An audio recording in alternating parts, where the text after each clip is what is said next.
With an $8 million budget, this film made around $8 million. At least it made its money back.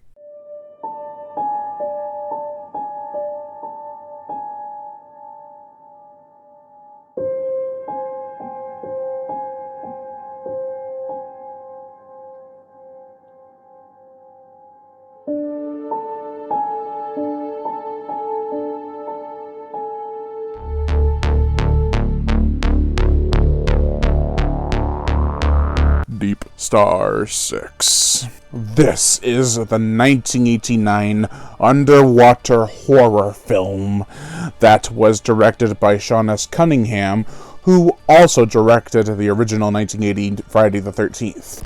An appreciation of the film Underwater, which comes out today, January 10th, I'll be reviewing some movies that came out around 1989 to 1990 that have a similar concept. Plus, I will not be able to see underwater for a few days.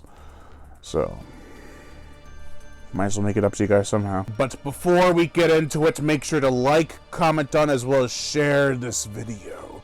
Like my Facebook fan page and support me on Patreon. Even $1 a month will help keep this channel going on strong, and I'd greatly appreciate it. Also hit that notification bell, and as always, subscribe.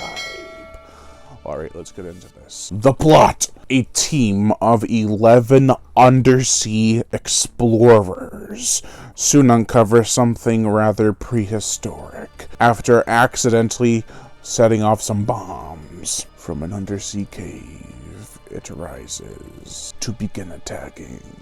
Who of the 11 crew members will survive, and how many will actually be killed by the creature? This was the first in the string of 5 deep underwater movies of 1989, and it's definitely one of the better ones. Sure, it's cheesy, sure it doesn't have an all-star cast, sure it doesn't have the best monster, but dang it if it's not enjoyable. Thankfully, it is. This was also the first or second one of the bunch I saw. It might have been The Abyss first, it probably was, but I remember seeing this second. Or first. I don't know. It was on the Sci-Fi Channel back in the mid-2000s, and I enjoyed it a bunch. It was like watching Alien for the first time again. At a brisk 98 minutes, things get crazy rather quickly. At around 25 to 30 minutes in, that's when all hell breaks loose. It kind of has the charm of films like Leviathan and The Rift, but not really. I still think it carries its weight all its own, even if it is a bit dry in terms of presentation. There is not really a plot per se, other than it being a giant monster movie. Thankfully, the cast is solid, despite not being all-stars in the acting department. Greg Evigan from Terror Birds does a good job as McBride. He plays a guy who goes from one place to the next, not really wanting to settle down. And he does this quite well. Collins, played by Nancy Everhard, I feel was underutilized. She mostly just sits and waits to be saved. It's kind of weird, given all her promising credentials and such, like being the first woman to get into the Navy apparently. Laidlaw, played by Tyrone Blake, is the cool boss character. However, they practically spell out his fate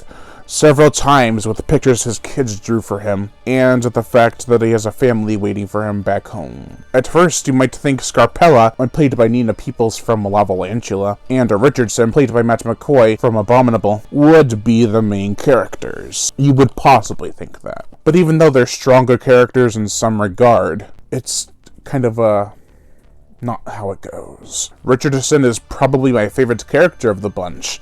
Matt McCoy does a good job playing a character who is sort of a comic relief, but he's also a good guy. He is there for his friends and wants to help. Another good character is Diane Norris, played by Cindy Pickett, who is the nurse. She tries to keep the peace, while characters like Snyder are losing it. Speaking of Snyder, Miguel Ferrer, rest in peace, who also played in The Night Flyer and RoboCop, is the coward of the bunch. He isn't a bad guy per se, let's just say he's under a lot of pressure. Tom Bray has a smaller role as Hodges. I thought I would bring him up because he plays in Prince of Darkness and The Prowler. Here he is sort of the southern guy who gets tired easy.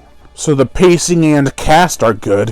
What else is in this movie's favor? The gore, the effects. When the creature does kill somebody, it's sometimes pretty gruesome. We get a guy bit in half, some bubbling red water, and I think that's about it. The non-creature related kills feature an effective yet off-screen implosion. A dude has a shark dart injected into him by accident, which blows out his chest. Are these people really that incompetent of surviving? Does the monster already have his work cut out for him? Regardless, it is obvious. This was directed by a guy who prefers people killing people, a la Friday the 13th. As for the creature itself, it sort of reminds me of a turtle mixed with a frog, mixed with a leech of sorts. I don't know what the hell it is, but sometimes it looks intimidating, and other times it looks just goofy.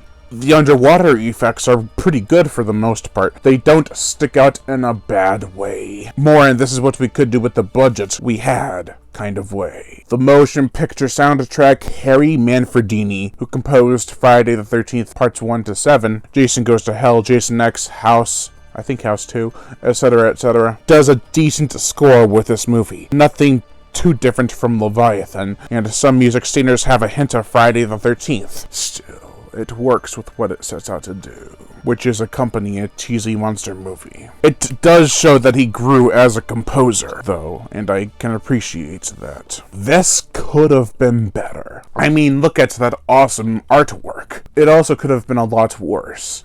It does cry out for a Blu-ray release. It also has a lot of issues, like dumb and inept characters, who are at least likable, a somewhat goofy creature, and a cheesy musical score that is still soothing to listen to. I enjoy this movie, and I wouldn't hate on it unless it was well-deserved. Overall, I give Deepstar 6 a 2.5 out of 5. Thank you all for watching, and I am Brian Gatto, the horror show host. Make sure to like, comment on, as well as share this video. Like my Facebook fan page and support me on Patreon. Even $1 a month will help keep this channel going on strong, and I'd greatly appreciate it. Also hit that notification bell, and as always, subscribe.